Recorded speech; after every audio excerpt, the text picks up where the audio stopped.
नमस्कार, जय हिंद। इतिहास विमर्श में एक बार फिर से आप सभी युवा साथियों का स्वागत है। युवा साथियों, आज इतिहास विमर्श में मैं जिस विषय पर विमर्श करने वाला हूं वो आपके लिए एक बहुत महत्वपूर्ण टॉपिक है। खास तौर पर जो पहली बार कॉलेज में प्रवेश लेने वाले विद्यार्थी हैं उनके लिए, और जो इस वर्ष थर्ड ईयर में प्रवेश लेने वाले विद्यार्थी हैं उनके लिए। जैसा कि हम सभी जानते हैं कि हम राष्ट्रीय शिक्षा नीति के अंतर्गत अब तीसरे वर्ष में प्रवेश करने वाले हैं। पिछले 2 वर्ष हमने राष्ट्रीय शिक्षा नीति 2020 के अंतर्गत फर्स्ट ईयर और सेकेंड ईयर की कक्षाएं कंप्लीट की हैं। फर्स्ट ईयर और सेकेंड ईयर के दोनों ही कक्षाओं के जो परीक्षा परिणाम हैं, रिजल्ट्स हैं, वो अभी उनका इंतजार भी है। लगभग वैल्यूएशन कंप्लीट होने वाला है और सितंबर माह में, और सितंबर माह नहीं तो कुछ विश्वविद्यालयों में अक्टूबर माह के प्रथम सप्ताह में सभी परीक्षा परिणाम भी ओपन कर दिए जाएंगे।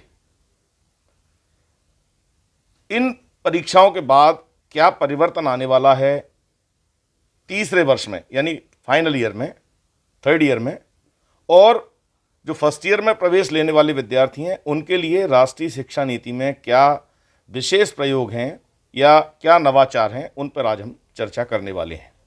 आप इस वीडियो में बने रहें और अंत तक इस वीडियो को देखें। अगर फिर भी किसी प्रकार की कोई समस्या आपको इसके माध्यम से, या अपने महाविद्यालय में आप जो पढ़ रहे हैं उसके माध्यम से, या समाचार पत्रों में आपने सूचनाएं देखी हैं उनके माध्यम से, यदि कोई परेशानी है, कोई समस्या है, तो आप मेरे से उसके बारे में पूछ सकते हैं। आप कमेंट्स बॉक्स में जाकर बात कर सकते हैं। यदि मेरे महाविद्यालय के विद्यार्थी हैं तो आप मेरे महाविद्यालय समय पर मुझसे बात कर सकते हैं। मैं आपके समस्याओं के समाधान के लिए उपलब्ध हूँ। तो चलिए बात करते हैं आज के मुख्य विषय की। सबसे पहले मैं चर्चा करूंगा थर्ड ईयर वाले विद्यार्थियों की। बहुत सारी समस्याएं हैं, बहुत सारी जिज्ञासाएं बच्चों की हैं, और वो चाहते हैं कि थर्ड ईयर में क्या होने वाला है। सबसे पहली बात तो ये है कि विद्यार्थियों का ये मानना है कि क्या ये 4 वर्ष की स्कीम है, और अगर 4 वर्ष की स्कीम है तो हमें क्या चौथे वर्ष में भी पढ़ना होगा। थर्ड ईयर अब आने वाला है और इसके बाद चौथे वर्ष में कंपलसरी है क्या। तो सबसे पहले इसी विषय पर मैं चर्चा करना चाहूँगा। इससे पहले भी मैंने एक वीडियो में इस तरह की चर्चा की, और भी 2-1 वीडियो में चर्चा की है। आज मैं फिर करना चाहता हूँ। यदि आपने वो वीडियो नहीं देखा तो आज इसमें आपकी वो डाउट्स जो हैं क्लियर होंगे। राष्ट्रीय शिक्षा नीति के अंतर्गत जो 4 वर्षीय पाठ्यक्रम है ऑनर्स विद रिसर्च का, चाहे वो बीए ऑनर्स हो, बीकॉम ऑनर्स हो, बीएससी ऑनर्स हो, कोई भी ऑनर्स की डिग्री आप लेने वाले हैं, तो वो सभी के लिए कंपलसरी नहीं है। ये जो स्कीम है वो ऐसा नहीं है कि जो विद्यार्थी यूजी में प्रवेश लिया, बीए, बीकॉम, बीएससी, बीएचएससी, जिसमें भी, तो वो सभी को ऑनर्स करना ही है, ऐसा नहीं।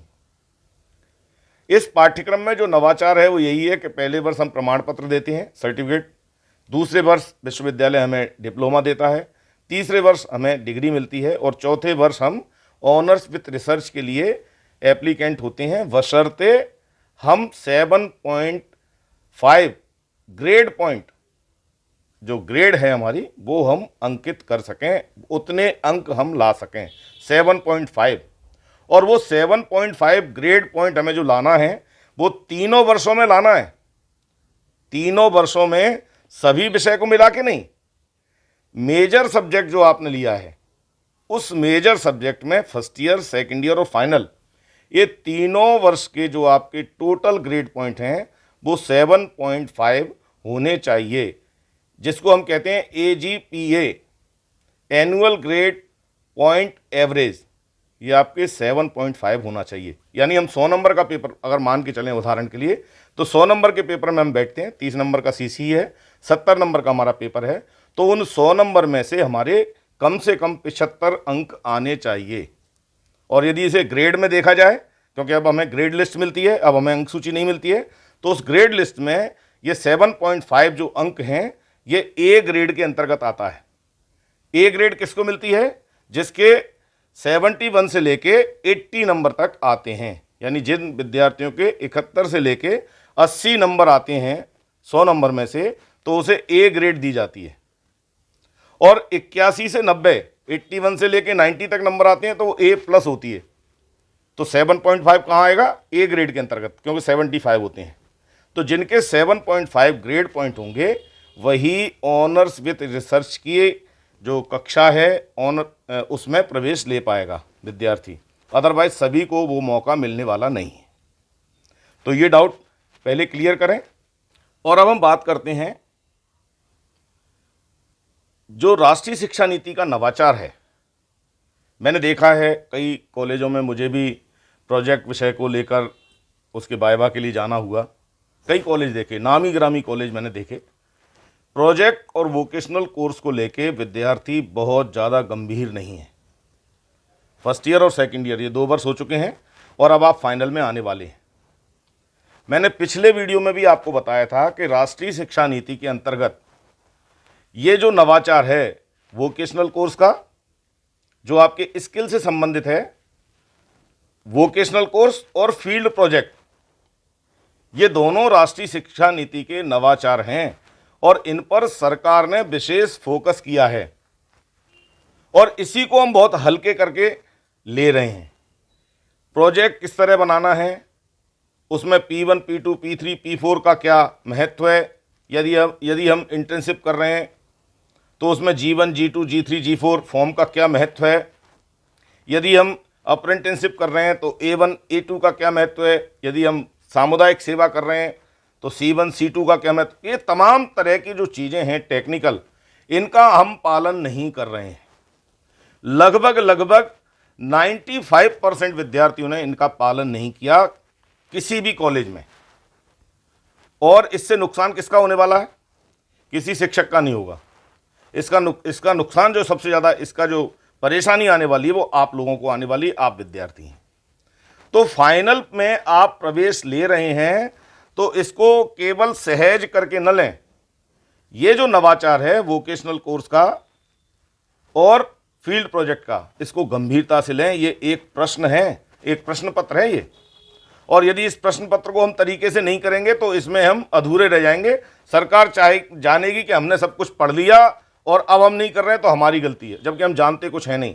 क्योंकि इन 2 साल के बाद आप सार्वजनिक जीवन में आने वाले हैं और उस समय आपको बहुत कठिनाई होने वाली है, क्योंकि आपकी जो ग्रेड लिस्ट है, जो अंक सूची आपके पास है, वो बताएगी कि आप इस सब चीज़ को करके आए हैं और आपको उसके बारे में जानकारी कुछ है ही नहीं।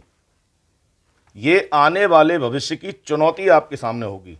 तो मेरा सबसे ज़्यादा आपसे यही अनुरोध है, first year, second year, final कोई भी विद्यार्थी हैं, खासतौर पे फाइनल वाले, क्योंकि ये आपके अंतिम वर्ष है और इस वर्ष आपको अपने प्रोजेक्ट और वोकेशनल कोर्स पर गंभीरता से विचार करना चाहिए और उसे विधिवत बनाना चाहिए। नेट पे सब कुछ उपलब्ध है। हायर एजुकेशन की साइट पे यदि आप जाएंगे और वहाँ देखेंगे तो पूरा का पूरा खाका आपको दिखाई देगा। उसके अनुसार आप अपना काम करें। कॉलेज में शिक्षक मदद करने को तैयार हैं, लेकिन वो उन्हीं को ही मदद करते हैं जो मदद चाहते हैं, जो कुछ करना चाहते हैं। तो आप उसको तरीके से फॉलो करें। इतिहास विमर्श में मैंने कई सारे वीडियो ऐसे बनाए, कंप्लीट प्रोजेक्ट बना के बनाए हैं। कंप्लीट वोकेशनल कोर्स पर भी वीडियो है, जिसको आप देख के किस तरह उसके पहले 5 पेज बनने हैं। फ्रंट पेज कैसा होगा, टीचर का घोषणा पत्र क्या है, विद्यार्थी का घोषणा पत्र क्या है, आभार कैसे लिखेंगे, अनुक्रमणिका क्या है, वो सारी की सारी चीज़ें इसमें दी, और संदर्भ सूची कैसे लिखना है, ये सारी उसमें है। चैप्टराइजेशन कैसे करना है, वो सारी व्यवस्था इसमें है। आप चाहें तो इन वीडियोस को देख के अपनी उन डाउट्स को क्लियर कर सकते हैं, मुझसे पूछ सकते हैं। महाविद्यालय में आएंगे तो मैं आपको बताऊंगा भी। तो आप काम को कानूनन तरीके से करें। एक तो ये चीज़ मैं आपको कहना चाहूँगा। तो दूसरी चर्चा क्या है? दूसरी चर्चा है जो आप थर्ड ईयर में अब आने वाले हैं। अभी तक आपको मेजर जो विषय आप लेते थे, तो मेजर का जो सेकंड पेपर था वही आपका माइनर होता था और वही आपका इलेक्टिव पेपर होता था।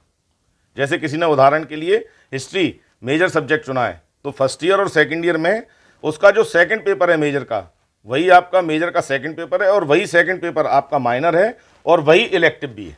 ऐसा था। फाइनल ईयर में ये सारी चीज़ें बदलने वाली हैं। अब यदि आप मेजर सब्जेक्ट चुनेंगे तो मेजर 2 पेपर आपको अलग सेपरेट पढ़ने होंगे, उनका माइनर और इलेक्टिव से कोई लेना देना नहीं।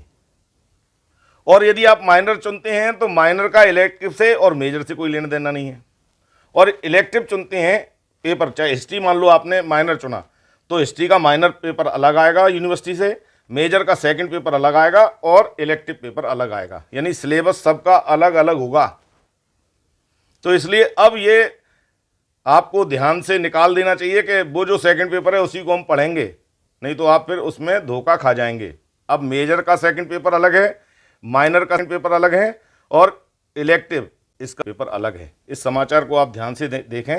ये एक स्थानीय समाचार पत्र में प्रकाशित खबर है जिसमें यूजी थर्ड ईयर में मेजर सेकंड पेपर व माइनर इलेक्टिव विषय का पाठ्यक्रम बदला और प्रदेश के 3,50,000 छात्रों को इसका होगा लाभ। नई शिक्षा नीति के अंतर्गत अभी तक फर्स्ट और सेकंड ईयर तक एक ही सिलेबस होता था।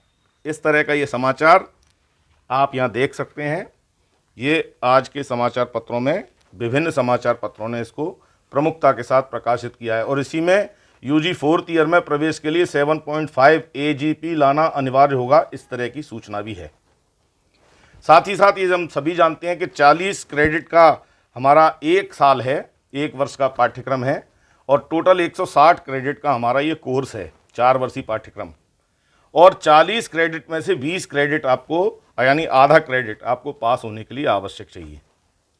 तो फर्स्ट ईयर में भी जो बच्चे हमारे इस वर्ष प्रवेश ले रहे हैं उनके लिए राष्ट्रीय शिक्षा नीति के माध्यम से पढ़ने का ये पहला अवसर है। मैं उन सभी से ये निवेदन जरूर करूंगा कि आप प्रारंभिक दौर में महाविद्यालय में ज़रूर जाएं, कक्षाएं लें और विधिवत सिलेबस सभी उपलब्ध हैं, बुक्स सारी उपलब्ध हैं। आप अपनी लाइब्रेरी से बुक्स ले सकते हैं, सिलेबस MP हायर एजुकेशन की साइट से ले सकते हैं। इतिहास विषय के जो विद्यार्थी हैं उनके लिए मैं बहुत जल्द सेकंड ईयर और थर्ड ईयर के सिलेबस पे भी चर्चा करूंगा। फर्स्ट ईयर के सिलेबस में मैं ऑलरेडी चर्चा कर चुका हूं, आप चाहें तो इस वीडियो के माध्यम से देख सकते हैं। मेजर माइनर इलेक्टिव के लिए जो सिलेबस है वो क्या है, तो आप अपने सिलेबस को कंप्लीट करें और उसके अनुसार पढ़ाई करें। जो फर्स्ट ईयर में विद्यार्थी आए हैं उनके लिए मैं फिर एक सूचना दे देना चाहता हूं कि आपको मेजर के 2 पेपर, माइनर का 1 पेपर, इलेक्टिव का 1 पेपर, फाउंडेशन के 2 पेपर और फील्ड प्रोजेक्ट और वोकेशनल कोर्स। वोकेशनल कोर्स में 1 पेपर होगा और उसका फाइल एक तैयार करनी पड़ेगी 2000 शब्दों की। फील्ड प्रोजेक्ट में यदि आप फील्ड प्रोजेक्ट तैयार करते हैं तो 5000 शब्दों में आपको लिखना है। यदि आप इंटर्नशिप और अप्रेंटिसशिप करते हैं तो 2000 शब्दों में आपको रिपोर्ट लिखनी है। और यदि आप सामुदायिक सेवा में जाते हैं और उसके ऊपर कोई तैयार करते हैं रिपोर्ट तो वो भी 2000 शब्दों में आपको लिखना है। ये पूरी जानकारी इतिहास विमर्श में विभिन्न वीडियोज़ के माध्यम से मैंने दी है, आप चाहें तो इस पर जाकर इसको देख सकते हैं। आपके लिए जो मेन 3 पेपर हैं, फर्स्ट ईयर वाले विशेष रूप से सुने, जो मेन 3 पेपर हैं मेजर, माइनर, इलेक्टिव, इसमें CCE देना होगा। इसमें 30 नंबर का CCE है और 70 नंबर का आपका पेपर आएगा। क्वेश्चन पेपर कैसा आएगा, क्या व्यवस्था रहेगी, इस वीडियो को आप देखेंगे तो इसमें सारी जानकारी मिल जाएगी। और भी इस तरह के कई सारे वीडियो हैं तो वो जानकारी आपको मिलेगी। बाकी आपको वोकेशनल कोर्स का कोई CC नहीं देना, उसका 100 नंबर का एक पेपर होगा और 100 नंबर की एक फाइल बनेगी। फाउंडेशन के जो आपके 2 पेपर होने वाले हैं उन पेपर्स में आपको ऑब्जेक्टिव क्वेश्चन आएंगे जो बबल्स काले करके आपको कंप्लीट करने होंगे। जैसे जो फर्स्ट ईयर के विद्यार्थी हैं उनके लिए हिंदी और अंग्रेजी पहला पेपर है, इसमें 50-50 क्वेश्चन आएंगे और 100 नंबर के हैं ये। और इसी प्रकार सेकंड पेपर आपका फाउंडेशन का जो है वो योगा और पर्यावरण का है, ये भी 50-50 का है और इसमें OMR सीट पे आपको आंसर लिखने आएगा, बबल्स काले करने होंगे। तो ऐसी बहुत सारी जानकारी हैं, सारी जानकारी एक वीडियो में देना संभव नहीं है, फिर वीडियो बहुत बड़ा हो जाता है और बच्चे उसको देख नहीं पाते हैं। फिर भी यदि आपको इस संबंध में कोई जानकारी चाहिए तो इतिहास विमर्श पर शैक्षणिक चर्चा में अगर आप जाएंगे प्लेलिस्ट में तो आपको बहुत सारे वीडियो इससे संबंधित मिलेंगे, आप उन्हें देख सकते हैं। आप यदि इतिहास विमर्श में नए हैं, पहली बार इससे जुड़ रहे हैं तो आप इसे सब्सक्राइब कर सकते हैं, बेल आइकन पर जाएं और ऑल के ऑप्शन पर जाएं, जिससे इस चैनल के माध्यम से समय समय पर मैं जो सूचनाएं आपके लिए लाता हूं वो सबसे पहले आपको मिलें। आप अपने मित्रों के साथ इस वीडियो को शेयर कर सकते हैं जो first year, second year, final के किसी भी मोड में परीक्षा दे रहे हैं, रेगुलर, प्राइवेट, सभी के ऊपर एक सा ही नियम लागू होगा। तो आप इस वीडियो को उनके साथ शेयर कर सकते हैं जिससे उन्हें भी अपने आगामी अध्ययन में सहूलियत हो सके। वे भी अपनी जिज्ञासाओं का समाधान चैट बॉक्स में जाकर मुझसे कर सकते हैं। वीडियो पसंद आया हो तो लाइक अवश्य करें। आपने ये वीडियो पूरा देखा, ध्यान से देखा, इसके लिए आप सबको बहुत बहुत धन्यवाद। जय हिंद।